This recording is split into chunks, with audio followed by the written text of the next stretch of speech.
Allama Muhammad Iqbal. We know him as a poet of the East or Shayar-e-Mashriq. He is considered a revolutionary poet, someone who doesn't just talk about love and the pains of this world, but rather the dreams, the ambitions, the belief in Khudi and self-reliance. I'm doing some research for an upcoming multilingual poetry reading here in Toronto, and I wanted to dive into Iqbal's poetry from the perspective of dreams or Khwab. When we talk about the word Khwab, we think of the subconscious images that your mind goes through while it's resting. But in Urdu, just as in English, it also refers to the dreams that don't let you sleep at all. To Allama Iqbal, a dream isn't just a passive experience. Instead, it is a creative force, something that makes you want to do more, and without that, your purpose seems unfulfilled.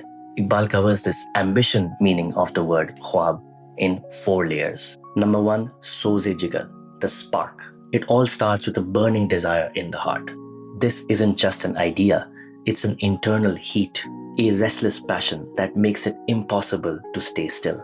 Then comes Amal-e-Paiham, the hustle. Iqbal believed in continuous, relentless action towards that ambition, because a dream without any movement is just a fantasy. This is the labor, the grind, and the refusal to stop. Then comes Yaqeen-e-Mohkam, the unshakable faith, that firm, ironclad belief in your vision, in your purpose, even when the rest of the world doesn't believe in it, especially when it doesn't. And number 4, Khwab-e-Bedar, the waking dream. This is the ultimate stage. It's the ability to see a future so clearly that every decision you make is literally dictated by that vision you want to achieve. For Iqbal, these are not just words. They are the foundations and the mindset shifts that one needs to transform from someone who simply exists to someone who changes the world. And for that, we have another beautiful poetry from Iqbal. Sabak phir pad, sadakat ka, adalat ka, shujaat ka, liya jayega tujhse kaam, दुनिया की इमामत का. Read again the lessons of truth, justice, and bravery, because you need to be ready to lead the world when the time comes. But taking on the responsibility of the world is not for the faint-hearted.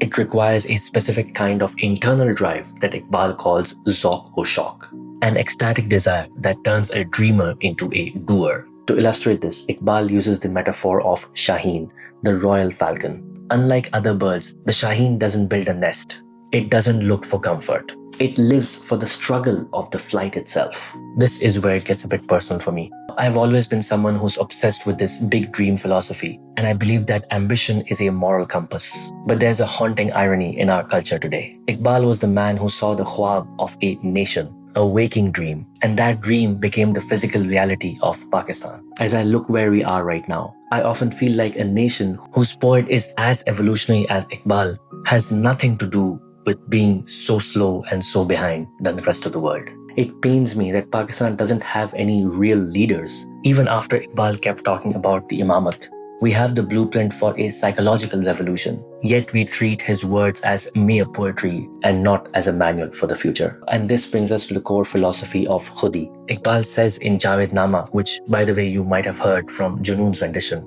खुदी को कर बुलंद इतना कि हर तकदीर से पहले खुदा बंदे से खुद पूछे बता तेरी रज़ा क्या है. Most people think that this is about self-confidence. But if you reflect back towards the waking dream ideology, you realize that this is not just about you just being you. It's about elevating self and your resolve to such a height that you're no longer a victim of the fate. You reach a point in your waking dream, the Khwab-e-Bedar, where your actions are so aligned with your mission that the universe is happy to accommodate your whims and your wishes. So how do we bridge the gap between where we are now and where we want to be?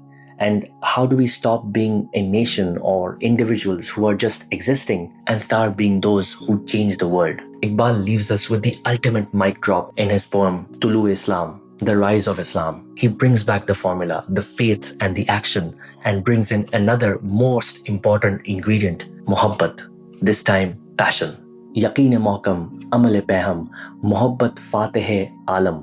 Jihad zindagani mein hai ye mardon ki shamsheerein. Unshakable faith, relentless action, and a passion that conquers the world in the struggle of life. These are the swords for the brave ones out there. This is my small, minuscule homage for Iqbal, the great poet of the East. Not as a figure of the past, but rather as the living guide of our ambitions. Now I want you to reflect back at Iqbal's poetry and drop a line in the comments that connects with you. Thank you.